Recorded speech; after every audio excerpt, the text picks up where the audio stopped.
নমস্কার, বাংলা গল্পে আড্ডা চ্যানেলে সকলকে স্বাগত। আজ আমি আপনাদের পড়ে শোনাব বিখ্যাত সাহিত্যিক স্বপ্নময় চক্রবর্তী রচিত অনুগল্প বহুরূপী।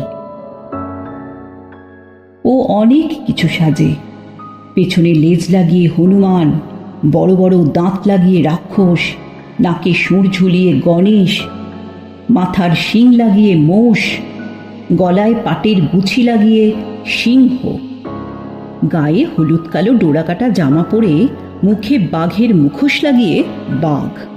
এরকম কত। সেদিন ও রাক্ষস সেজে এসেছিল। আমার 6 বছরের পুত্র ওকে জিজ্ঞাসা করল, মানুষ সাজো না কেন? ও বলল, মানুষ সাজাটাই সবচেয়ে কঠিন।